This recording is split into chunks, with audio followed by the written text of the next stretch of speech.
नमस्ते।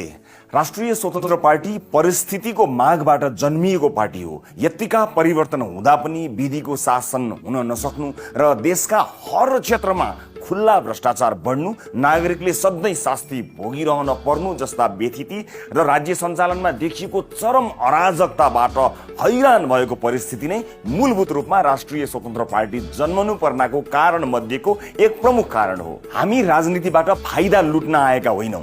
राजनीति अति नै विकृत भएकाले आफ्ना सारा काम छोडेर आएका हौं। अघिल्लो पुस्ताका राजनीतिज्ञहरूले नै हामीलाई व्यथिति विरुद्ध बोल्न, लड्न सिकाएका हुन्, त्याग गर्न, बलिदान गर्न सिकाएका हुन्। व्यथिति यति मौलायो कि अब एउटा पुस्ताले त्याग नगरी सुखै छैन। हामी त्यही पुस्ता बन्न चाहन्छौं। सपना त समृद्धिकै छ, तर हाम्रो पुस्ताले राजनीति भित्रको फोहर सफा गर्न सकेछ भने पनि अहिलेलाई पर्याप्त हुन्छ। त्यसैले आजबाट हामीले हाम्रो दलमा उम्मेदवारी दिन चाहनेहरू सबैलाई खुला आह्वान गर्ने निर्णय गरेका छौं। पहुँचमा भएकाले मात्र टिकट पाउने, पैसा खर्च गर्न सक्नेले मात्र राजनीति गर्ने, पार्टीको उच्च नेतृत्वका नेता र नेताको परिवारको नजिक हुनेले मात्र निर्वाचनमा टिकट पाउने, मिडियामा पहुँच हुनेको उम्मेदवारी मात्र चर्चित हुने जस्ता प्रचलन लोकतन्त्रका लागि सही होइनन्। पैसा हुने नहुने, पहुँच हुने नहुने जो कोहीले पनि क्षमता, योग्यता, इमानदारीका आधारमा चुनाव लड्न सकुन् भनेर आजबाट हामीले सबैका लागि उम्मेदवारीको आवेदन खुल्ला गरेका छौं। राष्ट्रिय स्वतन्त्र पार्टीको वेबसाइटमा गएर यो फारम जो कोहीले पनि भर्न सक्नेछ। यस अघि नै आफ्नो उम्मेदवारी घोषणा गरिसकेका कयौं स्वतन्त्र, गैरदलीय वा दल भित्रैका पनि असल व्यक्तिहरूसँगको संवादमा हामी निरन्तर छौं। हामी असल पात्रका लागि हुन सके जति नरम भएर सँगै ल्याउने र खराब पात्रका लागि हुन सके जति कडा भएर आउनबाट रोक्ने नीतिमा छौं। यो देशका लागि चाहिने मान्छे हामीले चिन्ने र हामीलाई चिन्नेहरू भित्र मात्र खोजी गरियो भने एउटा ठूलो जमात यो अभियानमा छुट्न सक्छ। तपाई हामीले, यो समाजले र मिडियाले कहिले नचिनेका योग्य मानिसहरू रहेछन् भने पनि ती मानिसहरूलाई हामीले चिन्नुपर्छ, चिनाउनुपर्छ।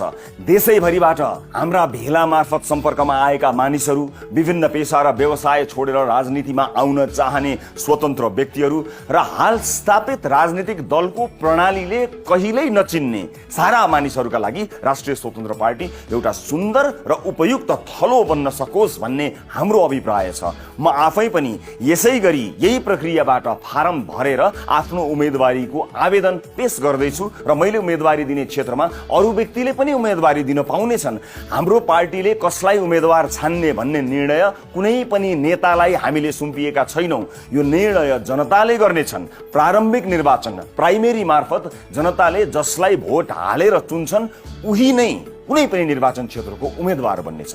डिजिटल डेमोक्रेसीको यो अभ्यास हामी यसै पटकबाट गर्नेछौँ। यो 21औं शताब्दी हो। राजनीतिक दलभित्र 16औं शताब्दीको अभ्यासहरूलाई परिमार्जित गरिएन भने आगामी पुस्ता राजनीतिमा आउन चाहने छैन।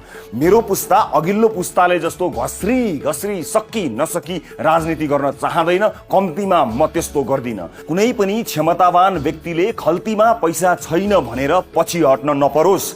चुनाव लड्न पैसा चाहिन्छ, तर पैसाले मात्र चुनाव लड्ने प्रथा अन्त्य गर्न हामीले यति दुःख कष्ट गरेर हाम्रो दलभित्र एउटा प्रणाली बनाएका छौं। योग्य उम्मेदवारका लागि आम सर्वसाधारणसँग ऐच्छिक सहयोगको अपील हामी गर्छौं। म गर्छु। यसबारे केही दिनमा छुट्टै खबर गर्नेछौं। अहिलेका लागि देशको कुनै पनि क्षेत्रबाट संघीय निर्वाचनमा प्रत्यक्ष वा समानुपातिक तर्फ उम्मेदवार बन्न चाहनुहुने सबैले rspnepal.org मा गई त्यहाँ राखिएको यो फारम भरिदिनु होला। राष्ट्रिय राजनीति आम मान्छेको पहुँचमा पुर्याउन हामीले अन्य विधि सहित यो विधि पनि अपनाएका हौं। बन्द कोठामा 2-4 नेता बसेर टिकट बाँड्ने प्रणालीको अन्त्य गर्न सकिन्छ भनेर नै हामीले यो प्रणालीलाई अनिवार्य बनाएका छौं। समानुपातिक उम्मेदवारहरूको हकमा पनि यही प्रणाली लागू हुनेछ। समानुपातिक निर्वाचन प्रणाली प्रति जनतामा तीव्र आक्रोश छ। कारण समानुपातिकको कोटा नेताका परिवारका सदस्यहरूले र क्लस्टर भित्र जात हरको फाइदा उठाउने पहुँचवालाहरूले नै हत्याएका छन्। वास्तविक समुदायको प्रतिनिधित्व हुनुपर्नेमा मन लाग्दै जलेको छ। समावेशिताको महत्व र अर्थ आम जनतालाई बुझाउन जरुरी छ। यही प्रणाली मार्फत हामी समानुपातिकमा आफ्नालाई टिकट दिने लगायतका व्यतिथिको पनि अन्त्य गर्ने प्रयास गर्दैछौँ। अब तपाईँले छान्नुहुनेछ समानुपातिकका उम्मेदवार पनि। त्यसैले संघीय निर्वाचनमा समानुपातिक उम्मेदवारको दावेदारी प्रस्तुत गर्न चाहनेले यही भदौ 21 गते भित्र र प्रत्यक्ष उम्मेदवारको दावेदारी प्रस्तुत गर्न चाहनेले असोज 7 गते भित्रमा यो फारम भरि पेश गर्नुहुन अनुरोध गर्दछौँ। सबको जय होस्।